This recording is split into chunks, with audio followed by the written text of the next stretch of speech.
Hello students, आप सभी का ऑनलाइन क्लासेस में स्वागत है। आज हमारा नेक्स्ट टॉपिक है पृथ्वी की आंतरिक संरचना यानी कि internal structure of the earth. पृथ्वी की आंतरिक संरचना के विषय में जानकारी प्राप्त करना बड़ा ही कठिन कार्य है। क्यों कठिन कार्य है? क्योंकि पृथ्वी का आंतरिक भाग मानव के लिए अदृश्य है, अर्थात दृश्य नहीं है, यानी कि उसको हम देख नहीं सकते हैं। भूगर्भ की जानकारी प्राप्त करने के लिए अनेक प्रयास जारी हैं, फिर भी अदृश्य होने के बावजूद भी जो भूगर्भ है, जो पृथ्वी का आंतरिक जो भाग है, उसके बारे में जानकारी प्राप्त करने के लिए अनेक प्रयास जारी हैं। ऐसे ही जो आपका यूरोप में रूस देश है, जो सबसे बड़ा देश है क्षेत्रफल में, उसका क्षेत्र है कोलाप्राय द्वीप। वहाँ पे एक गड्ढा खोदा गया था, वह लगभग 12 किलोमीटर गहरा खोदा गया था,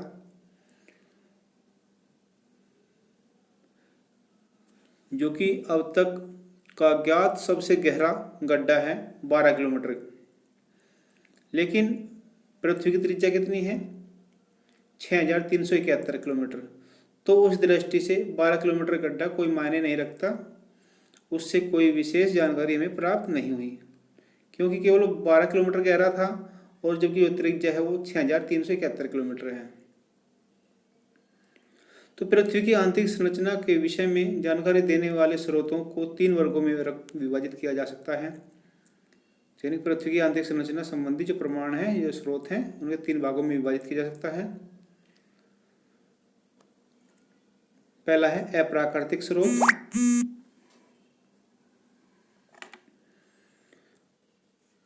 सेकंड है पृथ्वी की उत्पत्ति से संबंधित सिद्धांतों के साक्ष्य, और थर्ड है प्राकृतिक साधन। तो जो अप्राकृतिक स्रोत कौन कौन से हैं? उसमें घनत्व यानी कि डेंसिटी, दबाव यानी प्रेशर, तापमान टेम्परेचर। प्राकृतिक साधन कौन कौन से हैं? जैसे ज्वालामुखी उद्गार और भूकंप विज्ञान। तो जो पहला अप्राकृतिक स्रोत है, उसके जो स्रोत हैं, सबसे पहले उनके बारे में डिस्कस करते हैं। तो अप्राकृतिक जो साधन कौन कौन से हैं? घनत्व, पहला है घनत्व, यानी घनत्व पर आधारित जो स्रोत हैं। संपूर्ण पृथ्वी का औसत घनत्व 5.5 है, ठीक है भाई। जबकि भूपृष्ठ की अवसादी शैलों का घनत्व 2.7 है, यानी कि जो भूपृष्ठ है, जो क्रस्ट है हमारी,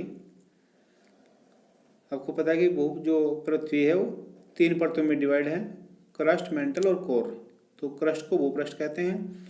तो जो सबसे ऊपरी परत, जिसे भूपृष्ठ कहते हैं, उसकी उसमें जो अवसादी शैल पाई जाती हैं, या कह सकते हैं पूरी भूपृष्ठ का जो घनत्व कितना है? 2.7 है। ज्वालामुखी से निकले पदार्थ का घनत्व 3 से 3.5 तक होता है। इससे यह निष्कर्ष निकाला जा सकता है कि पृथ्वी के आंतरिक भाग का घनत्व अधिक होना चाहिए। सेकंड पॉइंट है दबाव पर आधारित स्रोत।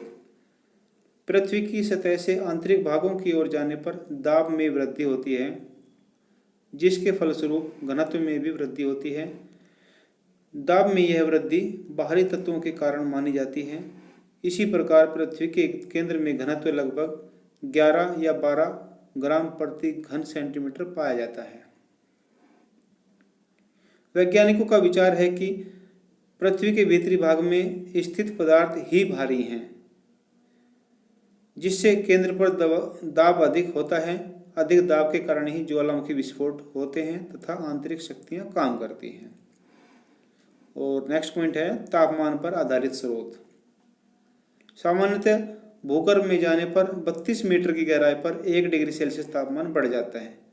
देखिए भाई, जो हमारा धरातल है, अगर हम उससे नीचे गहराई में, पृथ्वी के नीचे गहराई में प्रवेश करें, तो प्रत्येक 32 मीटर पर 1 डिग्री सेल्सियस तापमान बढ़ जाता है। अगर यहाँ पूछूं कि धरातल से अंतरिक्ष में जाने पर तापमान घटता है या बढ़ता है, और किस दर से घटता बढ़ता है, पता है किसी को? तो जो धरातल से जो तापमान है वह अंतरिक्ष में यानी कि ऊपर जाने पर घटता है, और वह 165 मीटर पर 1 डिग्री सेल्सियस तापमान घट जाता है। जबकि भूगर्भ में अंदर जाने पर 32 मीटर पर 1 डिग्री सेल्सियस तापमान बढ़ जाता है। ये याद रखना भाई, इंपॉर्टेंट है। और इसी दर से 50 किलोमीटर की गहराई पर चट्टानों का द्रवणांक आ जाना चाहिए। यानी कि जो तापमान बढ़ रहा है 32 मीटर पर 1 डिग्री सेल्सियस तापमान बढ़ जाता है, तो इस दर से 50 किलोमीटर की गहराई पर पृथ्वी को द्रव अवस्था में होना चाहिए, क्योंकि इतना अधिक तापमान हो जाता है इस दर से। और चट्टानें तरल अवस्था में होनी चाहिए, परंतु वास्तव में ऐसा नहीं है। पृथ्वी के आंतरिक भागों में अत्यधिक ताप भिन्नता देखने को मिलती है। अतः ताप एवं दाब दोनों के अध्ययन द्वारा यह स्पष्ट नहीं हो सका कि आंतरिक परतें किस अवस्था में है। ठीक है भाई, तो ये तो थे हमारे प्राकृतिक स्रोत। नेक्स्ट है पृथ्वी की उत्पत्ति संबंधी स्रोत। जो अभी हमने लास्ट लेक्चर में पृथ्वी की उत्पत्ति संबंधी जो कल्पनाएं पढ़ी थी, वे कुछ साक्ष्य हैं। ग्रहणु परिकल्पना के अनुसार पृथ्वी का केंद्र ठोस अवस्था में है। तो ग्रहणु परिकल्पना किसकी थी? चैम्बरलिन। तो ग्रहणु परिकल्पना के अनुसार पृथ्वी का केंद्र ठोस अवस्था में है, जबकि ज्वारीय परिकल्पना के अनुसार पृथ्वी का केंद्र तरल अवस्था में है। और ज्वारीय परिकल्पना किसकी है? जेम्स जिम जेफरीज की। अतः उपरोक्त विचारों से इतना तो स्पष्ट है कि पृथ्वी का केंद्र या तो ठोस होगा या तरल होगा। नेक्स्ट है प्राकृतिक स्रोत, यानी कि नेचुरल सोर्सेज। ज्वालामुखी स्रोत। ज्वालामुखी उद्गार से यह तो स्पष्ट हो जाता है कि भूगर्भ में तप्त एवं तरल मैग्मा की परत अवश्य है। जो धरातल पर जो लावा बाहर निकलता है पृथ्वी के गर्भ से, वह कैसा है? पिघला हुआ है, तरल अवस्था में है और टेम्परेचर बहुत ही हाई रहता है, हजारों डिग्री सेल्सियस में रहता है। तो उससे यह तो स्पष्ट हो जाता है कि भूगर्भ में कोई ऐसा क्षेत्र जरूर है जो तप्त एवं तरल अवस्था में है। कोई कह रहा है कि लेकिन यह है, यदि पृथ्वी का केंद्र तरल अवस्था में होता तो सूर्य एवं चंद्रमा के गुरुत्वाकर्षण से अवश्य प्रभावित होता, परंतु वास्तव में ऐसा नहीं है, क्योंकि क्रोड यानी जिसे कोर कहते हैं में अत्यधिक दबाव चट्टानों को पिघली हुई अवस्था में नहीं रहने देता। ठीक है भाई, आगे बढ़ते हैं। भूकंप विज्ञान पर आधारित स्रोत। भाई जो पृथ्वी के बारे में जो पृथ्वी के आंतरिक जानकारी प्राप्त करना सबसे प्रमुख स्रोत माना जाता है और सबसे ऑथेंटिक स्रोत जो माना जाता है, वह भूकंप विज्ञान पर आधारित जो स्रोत हैं वही माने जाते हैं। उनसे लगभग 100% तो नहीं कह सकते, लेकिन हाँ 99% जो आंकड़े मिलते हैं, जो तथ्य मिलते हैं, वो लगभग सत्य माने गए हैं। तो पृथ्वी के किसी भाग के अचानक ही वेग से कांप उठने को भूकंप कहते हैं। तो भूकंप किसे कहते हैं भाई? जब पृथ्वी का कोई भाग अचानक ही बहुत तीव्र गति से कांपने लगता है तो उसे भूकंप कहते हैं। और भूकंप मूल बिंदु जिसे फोकस कहते हैं से आरंभ होता है। भूकंप पृथ्वी के अंदर एक केंद्र होता है जिसे इंग्लिश में फोकस कहते हैं, वहां से आरंभ होता है। मूल बिंदु से भूकंपीय लहरें जिन जिन भागों में पहुंचती है उसे भूकंप का क्षेत्र कहते हैं। यानी कि जितने क्षेत्र को भूकंपीय लहरें प्रभावित करती हैं, जहां जहां भूकंप आता है, वो क्या कहलाएगा? भूकंपीय क्षेत्र कहलाएगा।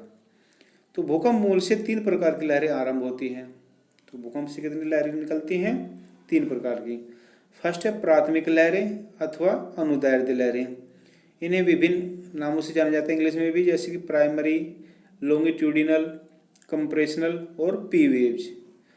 प्राइमरी को शॉर्ट में पी वेव्स भी कहते हैं।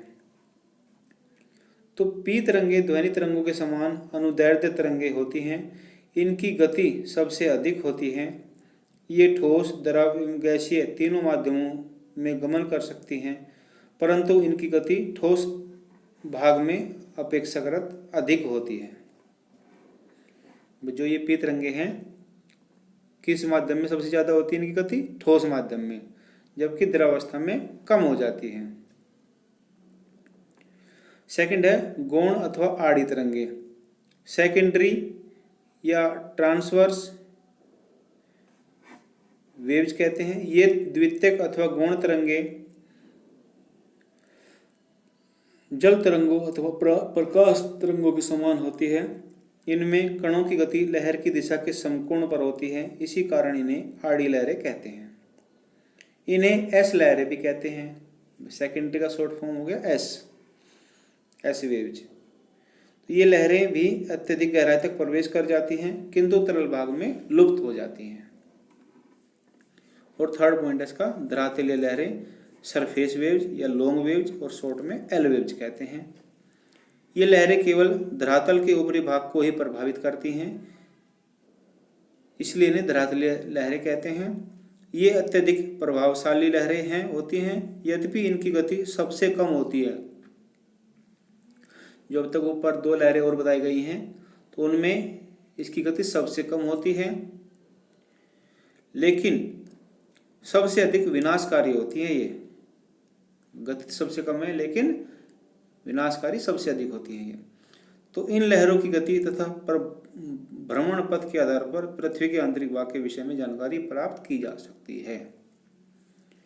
चलिए भाई, आज के लिए इतना ही। नेक्स्ट लेक्चर में कंटिन्यू करेंगे। That's all.